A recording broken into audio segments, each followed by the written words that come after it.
Hello everyone. I'm waving a cooked chicken at you today. I'll show you where I got that later, but I'm here in the village and you can see a few illagers up on the pyramid there and a friendly iron golem walking around in the farmyard back there.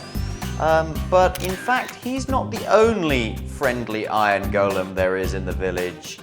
In fact, we seem to have quite a few friendly iron golems around in the village, and I wasn't quite expecting this, I will say.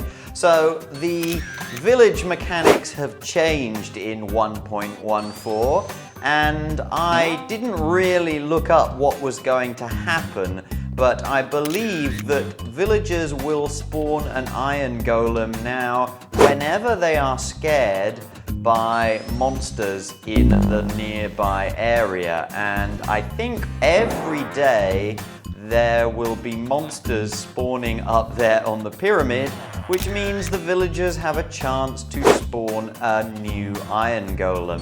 I thought that there was a maximum on the number of iron golems that would spawn in one village, but maybe that is not actually the case.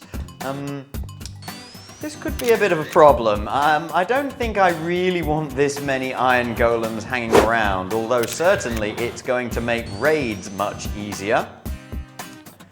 I'm not going to worry about that right now though. Maybe I'll deal with the golem situation a bit later. But before I carry on with today's plan, I just want to show you these new farms we have. My student has been busy building. He has finished the mob farm, which is working away up there now.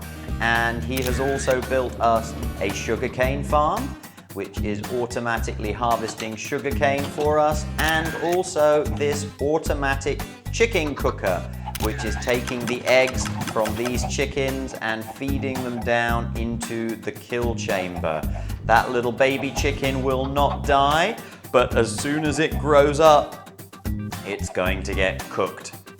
But I have also been busy.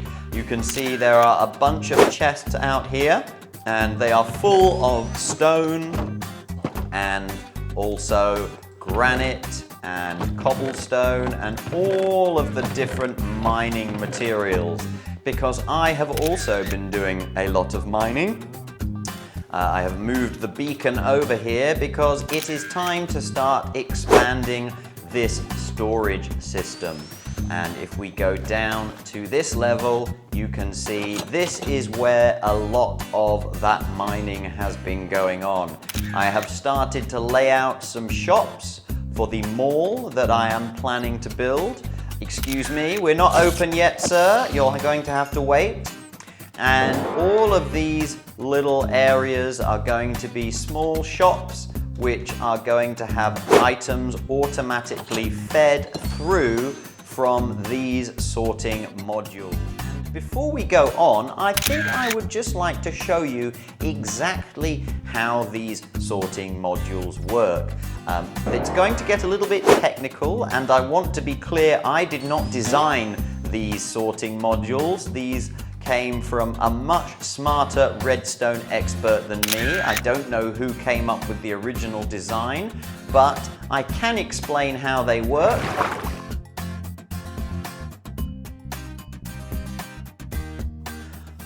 Okay, so let's imagine this is our sorting room, and this is the chest that we are going to sort into. We need a hole in the floor behind it, and then one block, and then another hole behind that. We're going to place a redstone torch on that block there, and then we're going to place a hopper above it facing into the chest using shift. Now this hopper is locked by that redstone torch, so if we put things into it, then nothing will flow out, and also nothing will flow in from the top either. And now we need another hopper above it that is also pointing the same way. So to do that, we just need a block on there. We put our hopper in like that, and then we can take this block out. And this is the sorting hopper, but it's not going to sort anything just yet.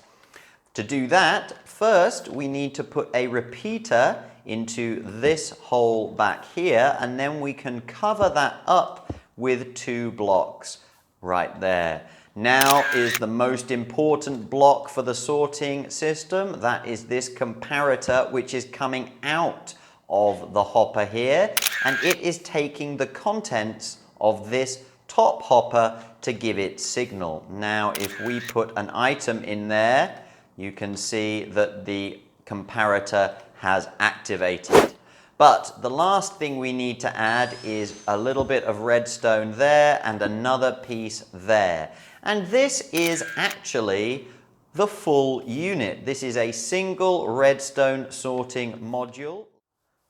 So how do these sorting units work? Well, I've opened up this one so we can see the whole plan, and to set it up we need to put 1, 2, 3, 4 blocks of whatever you are sorting into this top hopper here, and then we put 18 blocks into the first slot there. So we now have 22 blocks in this hopper, and all 5 slots are filled with the kind of item that we want to sort. This is for items that come in normal stacks of 64 blocks. This will work with smaller stacks, but you just have to watch out a little bit more. We can go into that later. Now, if we put any more stone into this hopper here, you can see that they are ticking back down to 18. And if we put a bunch in there, you can see that this torch has gone off until all of the extra blocks have flowed through. And you might also have noticed this repeater activating as well. What's going on here? Well, the comparator is going to give out a signal strength of 1 until there are 22 blocks in the hopper. When there are 23 blocks in the hopper, that signal strength of 1 will increase to 2, and that will activate this piece of redstone here. This piece of redstone will power this block. This block will put power into this repeater, which powers this block, and when this block is powered, this torch will go off, which will open this hopper and allow the items to flow through. We can see that again if we chuck in these extra items. Here the second piece of redstone has lit, the repeater has lit, the torch has gone off until all of the items have flowed through, and then the torch comes back on again and we are back to 22 items.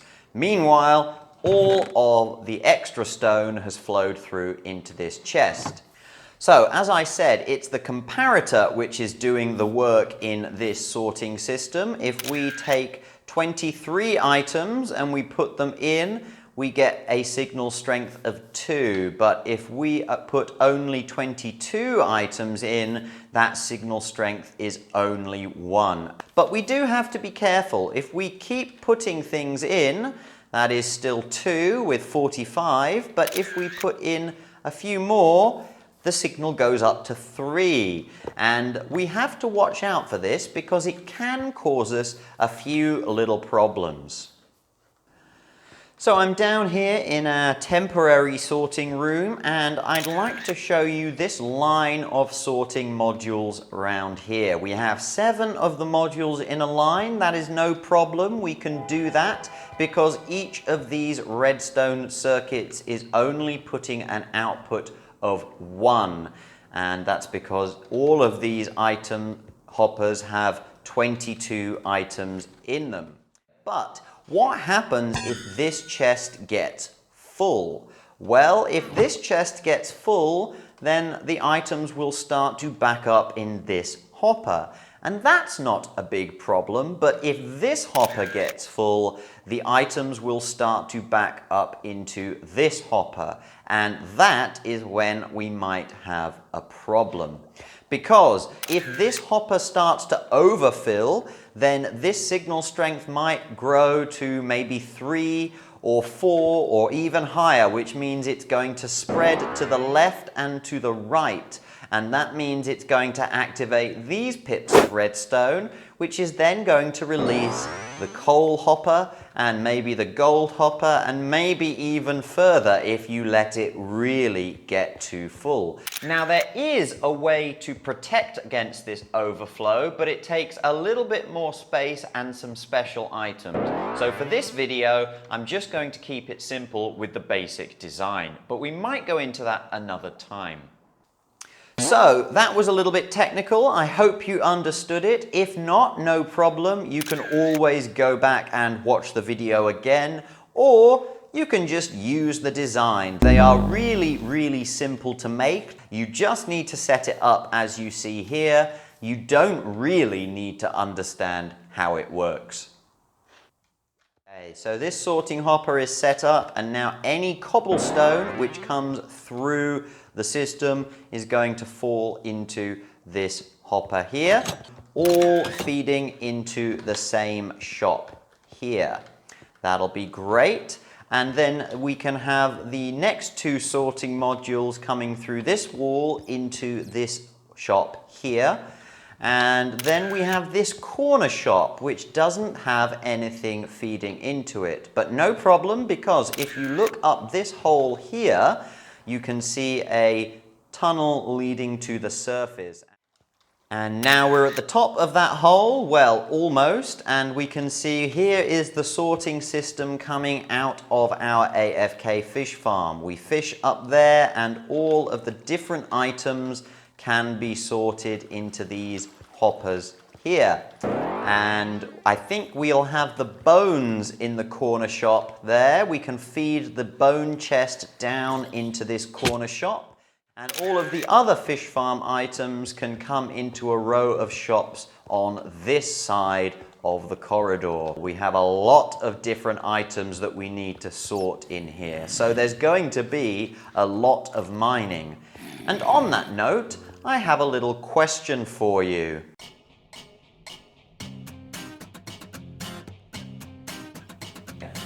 So if we stand on this corner, we are at 51,215.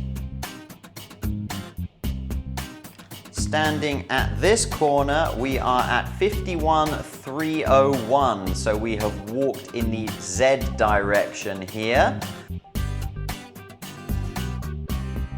We haven't quite finished this area yet, but if we do stand where the corner is going to be, you can see we are now at minus 35,301. We've now walked in the negative X direction.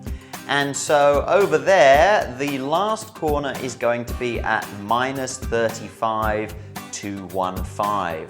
If we look at our vertical height, we are at Y51, and we are eventually going to need to mine all the way down to the bedrock level. And here we are down on the bedrock level, which is Y equals 5. And my question for you is, if we want to remove every single block from Y equals 51 to Y equals 5 in this massive square area, how many blocks would we remove? Now, in reality, it will be less than that because there will be some caves and chasms where there is already no blocks. But what is the maximum number of blocks we could remove in this space if every block was solid?